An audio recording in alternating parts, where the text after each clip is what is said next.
Assalamualaikum warahmatullahi wabarakatuh. Okay. Cikgu saja nak ingatkan balik macam mana kita nak buat persama setengah. Okey, sekarang kita tengok pula ejen perumunan. Kalau kita dah faham sebelum ni, kalau ejen peoksidaan dia akan menerima elektron. Kalau dia tidak balas peoksidaan, dia akan menerima elektron, manakala tidak balas penurunan dia akan menerima elektron. Okey. Tapi dekat sini orang yang sahabat faham kalau dia tidak balas peoksidaan, dia ejen apa? Penurunan. Ejen penurunan. Okey, sekarang ni dia dah tulis kat sini ni adalah ejen penurunan. Jadi makna kat sini semua dia melakukan tindak balas pengoksidaan. Okey. So cikgu nak ingatkan macam mana nak buat persamaan setengah. Okay, kita ada KI. So yang tindak balas sebagai dia punya ejen penurunan adalah I itulah. So I minus. Okay. I minus bermaksud minus ke atas tu, charge itu bermaksud apa? Dia bermaksud apa minus ke atas tu? Terima. Dia lebihan satu elektron, betul tak? Betul tak dia berlebihan satu elektron kalau I minus? Kalau I tu minus, dia berlebihan berapa elektron? 2. Okay. So sekarang ni apa yang berlaku, dia akan buang dia punya elektron ni. Jadi kita tahu kalau kita buang mula-mula macam ni kan. So akhirnya dia akan jadi I2 pula. So dia akan jadi single lah. Dia dah jadi diri dia balik lah. Okay. So negatif tak boleh berada kat sini. So dia akan dipindahkan ke sini. Jadi I minus bisikan I tambah elektron. Dan kita tahu I adalah iodin adalah kumpulan 17. Dia tak boleh wujud sendirian, ingat. Dia mesti wujud dalam sebagai dua atom. Jadi akan ada dua dekat sini. Bila I ada dua, ion pun akan ada dua, elektron pun akan ada dua. Faham macam mana buat persamaan setengah bagi iodin? Faham. Br pun sama Br minus. Apa maksud minus ke atas?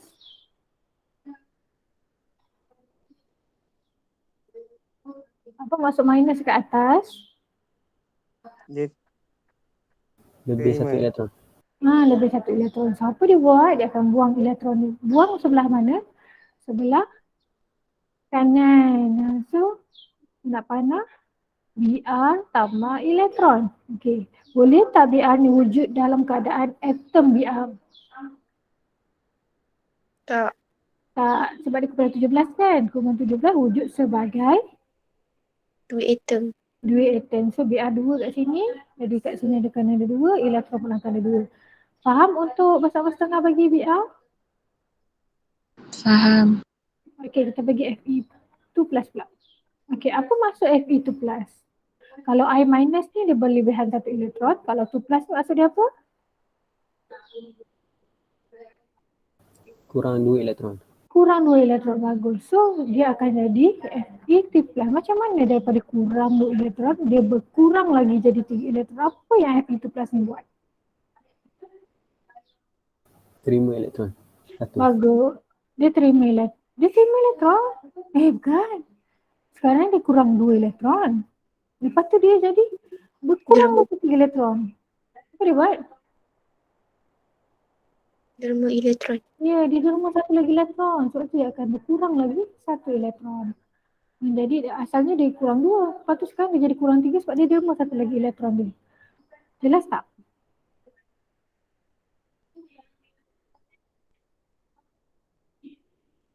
Apa yang jawab terima tadi jelas Okey, so kita tengok Zn pula. Zn ni macam mana dia boleh jadi Zn2 plus? Apa yang dimaksudkan dengan Zn2 plus?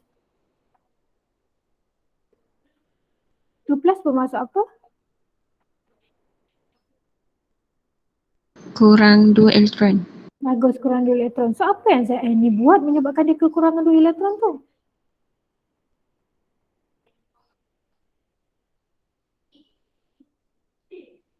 Dia buang. Dia buang berapa? Dia buang 2. Di derma 2 ayat yang sebenarnya adalah buang pula. Derma 2 elektron. Okey, faham tak? Faham.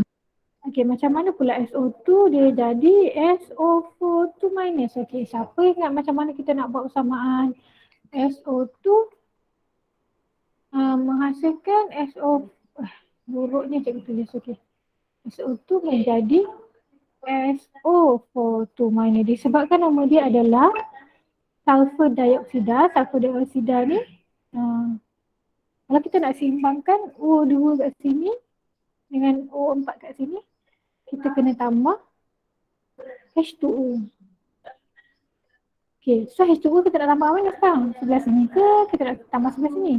Kat sini ada 2 kan O. Kat sini ada 4, betul tak? Betul.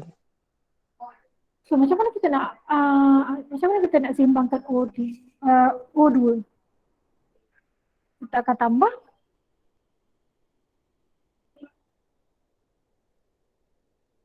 air, betul tak? Air yang ada oksigen, betul? Kita akan tambah 2 H2O. Faham tak?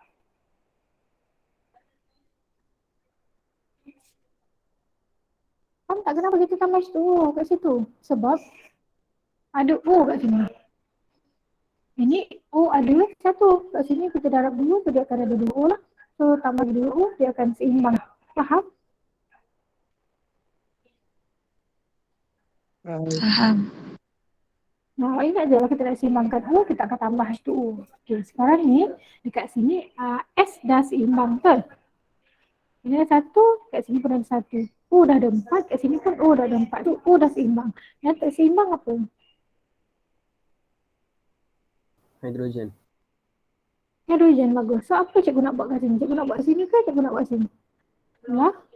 Sebab tadi kita dah tambah kat sini kan? Jadi kita kena tambah kat sini pula lah. Tambah berapa cikgu nak seimbangkan H2O, H plus tu.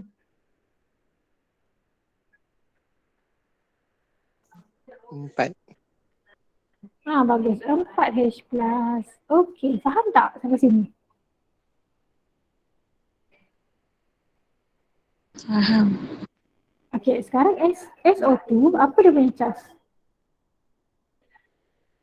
Kosong kan? Tak ada apa-apa dekat atas dia, betul? Kat atas dia tak ada apa-apa, kat atas dia tak ada apa-apa. So dia kosong juga lah. Tambah kosong juga kat sini. So tapi dia akan hasilkan berapa sini? Ni negatif 2 tambah 4. Tambah 4. So dapat berapa sebelah sini? Sama dengan 2 kan? Macam mana cikgu nak seimbangkan 2? Kat sini kosong. Macam mana cikgu nak seimbangkan 2 ni?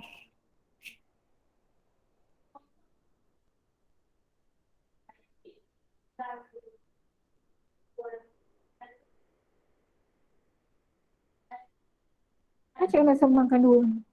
Cikgu perlu tolak berapa untuk jadikan kosong?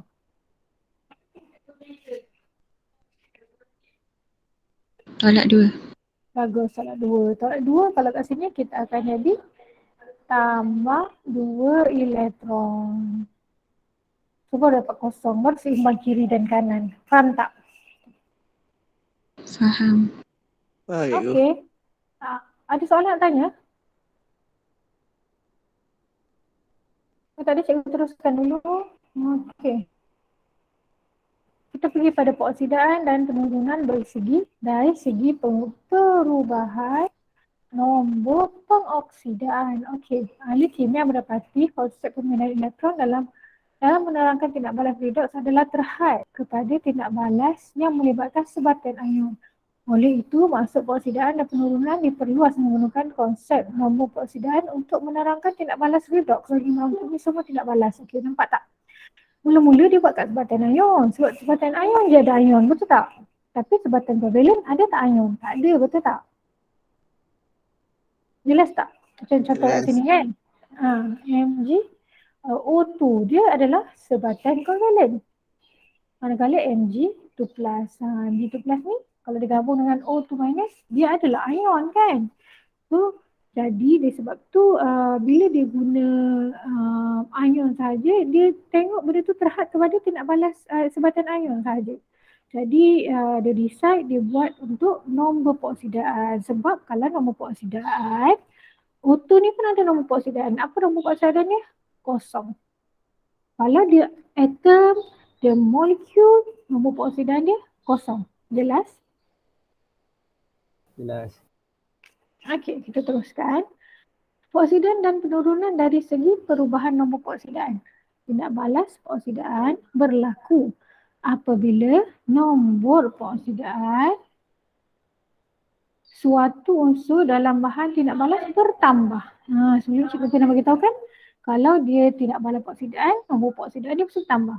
Kalau dia penurunan, nombor peoksidaan dia berkurang. Okey, untuk slide ni jelas tak? Jelas. Okey, cikgu teruskan lagi. Okey, contoh tindak balas antara karbon dioksida dan oksigen untuk menghasilkan karbon dioksida. Okey, kita tengok sini. Tadi cikgu kata kalau dia atom, dia ion, dia kosong kan? Tahu tak? Ni kan atom karbon. Jadi nombor peoksidaan dia kosong. Manakala oksigen, dia adalah atom, so dia kosong juga. Tapi kalau keseluruhan, ni nombor oksidan CO2 pun kosong juga. Cuma kalau kita tengok dari segi C saja. C ni, C dia jadi C dekat sini. So apa yang berlaku? Macam ni. Oh ada CO2. So kita tahu CO2 ni total dia kosong. So kita tahu C ni kita tak tahu berapa nilai dia. O ni adalah, O memang kita dah tahu kan. O tu adalah 2 minus, betul tak? O memang 2 minus kan? Betul. O 2 minus. Okay, so 2 minus kat sini. So X tu sebenarnya nilai ni negatif 4, dia pindahkan sebelah, dia jadi plus 4. Maknanya C tu, dia punya nombor peoksidaan dia adalah plus 4. Manakala O dekat CO2 ni, nombor peoksidaan dia adalah negatif 2. Faham?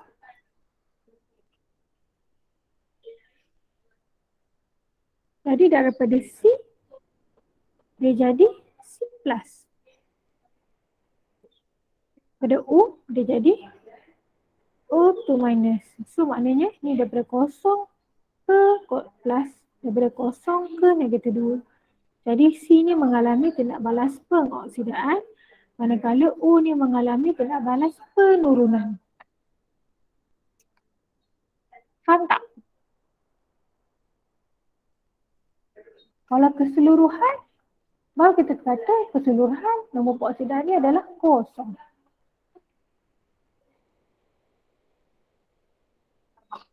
Kalau kita kata O saja kat sini, O tu nombor peoksidaan ni adalah 2 minus. Dia ikut dia punya ion yang asal. Macam Cl, nombor peoksidaan dia adalah negatif 1. Kalau Br minus kan, nombor peoksidaan dia adalah negatif 1 juga. Dia ikut dia punya charge dekat atas tu. Jelas tak? Sama macam O. O tu dia O2 minus kan. So dia punya charge dia adalah 2 minus. Jadi nombor peoksidaan dia juga adalah O2 minus. Faham? Faham. Kecuali dia bentuk atom macam ni atau dia molekul macam ni. Atom dengan molekul, nombor peoksidaan adalah kosong. Faham? Faham. Okey, so kesimpulan kesimpulan ejen peoksidaan ialah bahan yang mengoksidakan. Ejen peoksidaan ialah bahan yang mengoksidakan bahan lain dan diturunkan dalam tindak balas redoks. Okey. Kan kita tahu kalau ejen peoksidaan dia akan mengoksidakan bahan lain, tapi dia melalui tindak balas penurunan, betul tak?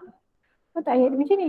Ejen peoksidaan ialah bahan yang mengoksidasi, dia oksidakan bahan lain, tapi dia sendiri diturunkan. Faham ayat kesimpulan tu? Faham. Sama juga dekat sini, ejen turunan ialah bahan yang menurunkan. Dia ejen penurunan, jadi dia akan menurunkan bahan lain, tapi dia sendiri dioksidakan dalam tindak balas redoks. Jelas tak kesimpulan kat sini?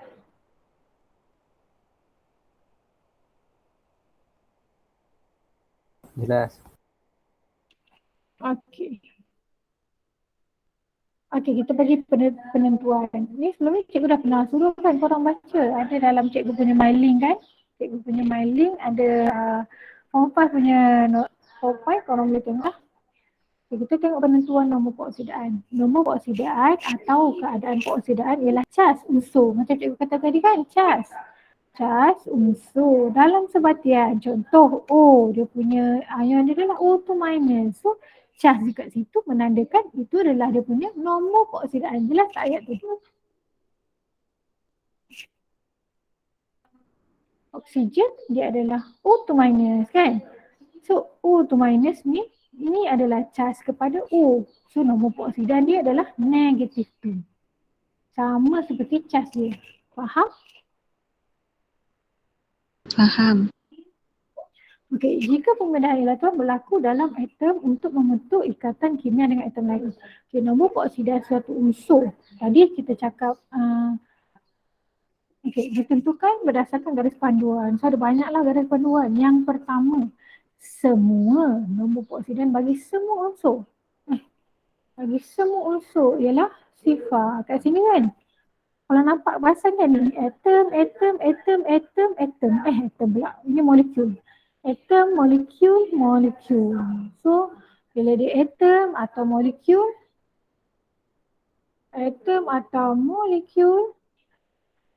itu adalah sifar. Okey, kenapa semua unsur? Sebab awak tahu kan, masa awak belajar bab 2 tingkatan 4, unsur terbahagi kepada 2. Iaitu yang pertama, atom. Yang kedua, itu adalah molekul. Unsur tu terdiri daripada jenis atom yang sama. Faham tak? Unsur kan? Faham. Jirif, ingat lagi yang masa kita belajar, jirif dia terbagi per unsur dengan sebatian. Okay. So kalau dia unsur iaitu satu jenis atom yang sama. Kalau dia sama, semua nombor peoksidan dia kosong. Okay, manakala nombor peoksidan bagi ion monoatom. Apa maksud ion monoatom? Monoatom tu dia satu atom sahaja. Adalah bersamaan dengan apa? Dengan charge pada ion tersebut. Semacam itulah cikgu kata kalau Cu2+. So nombor peoksidan dia mengikut dia punya charge pada dia punya nombor peoksidan tu mengikut charge dia. Jelas tak untuk nombor 2 ni? Jelas. Okey, yang ketiga, nombor peoksidan unsur dalam sebatiannya bagi kumpulan 1, kumpulan 2, kumpulan 13 dan dia berkalang klasik ialah positif 1, positif 2, positif 3. Samalah. Kan kita ada kumpulan, ingat tak masa korang kompos cikgu ada terangkan ini dia ada berkalang korang. Lepas tu ada kumpulan 1. So kalau kumpulan 1 dia plus 1, kalau kumpulan 2 dia plus 2. Kalau kumpulan 3 dia plus 3. Dia mengikut berapa elektron yang dia dermakan untuk mencapai susunan elektron oktet yang stabil. Macam K kumpulan 1, so dia akan jadi K+. Kalau kumpulan 2, BA kumpulan 2, so dia BA+. Contoh AL kumpulan 13, so dia AL3+. Itu nombor 3 lah. Kumpulan 1, kumpulan 2, kumpulan 3, dia plus 1, plus 2, plus 3. Jelas tak? Nombor 3. Jelas. Okay, nombor 4. Jumlah nombor peoksidan atom unsur dalam satu sebatian ialah kosong. S ialah sifar. Nombor peoksidan atom unsur suatu sebatian ialah sifar. Okay, contoh macam ni. Awak ada NaCl. So ini adalah suatu sebatian. Jadi nilainya adalah sifar. Sama juga macam ni, try SO3. Ini adalah suatu sebatian. Nilainya adalah sifar. Tapi kalau kita nak tengok satu-satu, kita dah tahu S kita tak tahu berapa. Jadi kita anggap dia X. O ni kita dah tahu. O tu minus. So tambah 3 darab dengan O. 3 darab negatif 2 sama dengan kosong. So X bersama dengan plus 6. Faham tak? Faham. Okey, nombor 5. jumlah nombor peroksidaan atau unsur dalam suatu ion.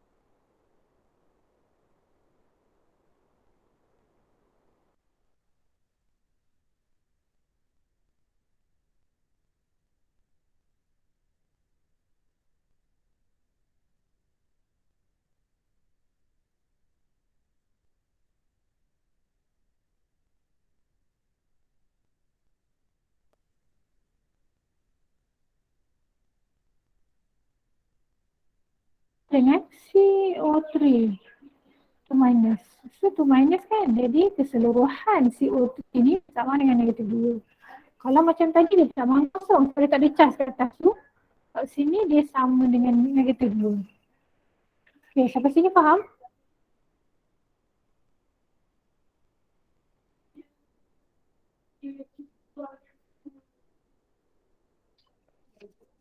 Tak? Okay, contohlah kan, dia minta C dalam tu, CO3 2 minus. So soalan minta tentukan karbon. Karbon kita tak tahu, jadi kita letak X. Tambah O3 darab dengan O. So 3 rangkungan negatif 2 sama dengan keseluruhan. Keseluruhan kita punya ni adalah negatif 2. So X sama dengan, ini dipindahkan ke sebelah, dia jadi plus 4. So kita dapatlah karbon tu sebenarnya plus 4 dalam ion tu. Jelas tak?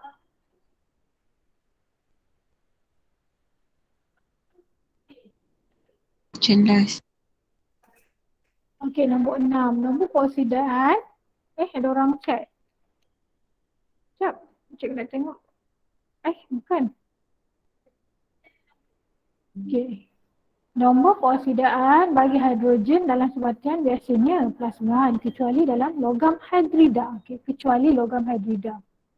Kalau H plus yang lain dia akan H plus 1. Tapi kalau logam hidrida dia akan jadi negatif 1. So contoh logam hidrida sini lah NaH. So dia adalah negatif 1. Hidrida tu H tu kat belakang. Kalau H ni kat depan dia positif 1 lah. Faham nombor 6?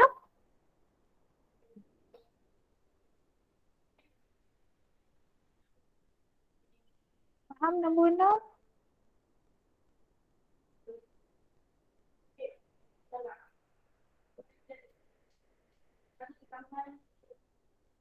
Faham tak? Boleh cikgu teruskan?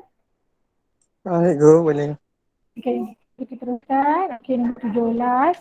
Nombor peroksidaan bagi oksigen dalam sebatian biasanya negatif 2 kan? Oksigen yang biasanya negatif 2.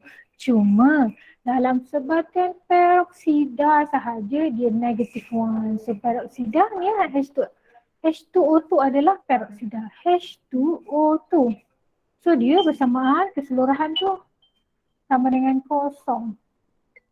Dah? Hello Kak, saya ada kelas online. Sekejap.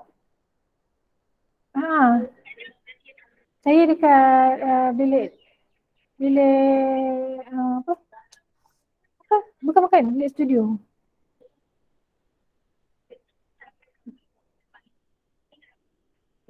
Oh, nanti saya hantar online ke Kak.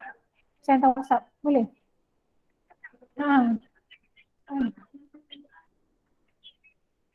Oh, okey. Okey, Assalamualaikum.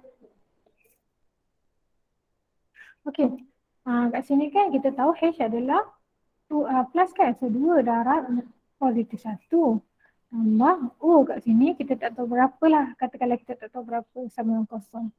2 dengan O yang kita tak tahu berapa. So kat sini dapat positif tu tambah 2X sama dengan kosong. So 2X sama dengan negatif, positif tu pindah sebelah dia jadi negatif 2. So X sama dengan negatif 1. So itu yang dia kata kat sini. Semua oksigen selalunya negatif 2. Tapi kecuali untuk sebatian peroksida. Peroksida macam ni lah, ini adalah suatu hidrogen peroksida. Oksigen dia ada 2. So dia adalah negatif 1. Terus cikgu nak buktikan lah sama dengan negatif 1. Sampai sini faham tak? Faham. Okey, ni yang terakhir, sorry. Nombor peroksidaan bagi unsur kumpulan 17 kena negatif 1. Cikgu nak bagi cikgu punya jadual sekejap. Sorry.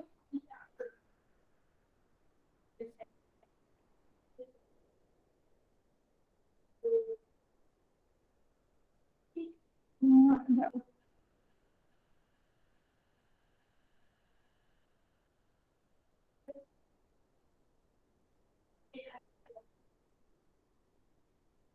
Okey, nombor peroksidan klorin sentiasa negatif 1. Nombor peroksidan klorin, bromin dan iodin biasanya negatif 1 kecuali apabila unsur itu terikat kepada unsur lain yang lebih elektronegatif seperti oksigen, maka peroksidaannya akan contoh kat sini HF, kita tahu keseluruhan ni kosong, so HF sama dengan kosong. So H memang plus 1. So plus 1 tambah X sama dengan kosong. So X sama dengan positif 1 pindah sebelah jadi negatif 1. Okey, so memang kita dah tahulah klorin memang sentiasa negatif 1. Manakala bila dia terikat dengan yang lain. So KClO ni keseluruhan kosong. Sebab dia tak ada charge kat atas kan? Tak ada charge kat atas, dia kosong lah. So K tu positif 1. Cl kita tak tahu berapa. Oksigen memang kita tahu 2 minus. 2 minus negatif 2. Sama dengan kosong. So X bersama dengan, ni pindah sini jadi negatif 1. Ni pindah sini jadi tambah 2. So X bersamaan dengan plus 1. Kat situ. Itu dia kata bila klorin, bromin, iodin dia terikat dengan oksigen yang lebih elektronegatif berbanding dia akan jadi bernilai positif. Sama juga kat sini kita ada BrO3 negatif. So dekat atas ni dia bernilai negatif. So kita tahu total semua adalah negatif 1. Jadi Br kita tak tahu kat sini. So tambah 3 darab dengan oksigen yang kita tak tahu berapa. Jadi kita tahu berapa? 3 darab negatif 2 sama dengan negatif 1. So X tambah 6 sama dengan negatif 1. Jadi X bersamaan dengan ni pindah sini jadi tambah 6 pula tolak kan?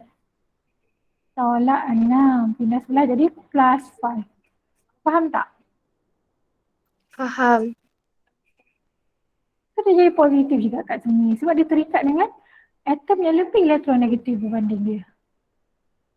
Okey, so cikgu berhenti sampai sini. Jadi cikgu nak, apa yang cikgu nak, cikgu akan soal awak nanti random. Apa yang cikgu ajar daripada atas ni. Cikgu ajar daripada atas sampai ke bawah, cikgu dah ajar tadi. Jadi cikgu akan tanya balik untuk kelas yang seterusnya lah. Sebelum kita start dengan nombor peroksidan dalam penamaan sebatan mengikut sistem penamaan UPAC. Boleh kelas? Boleh cikgu.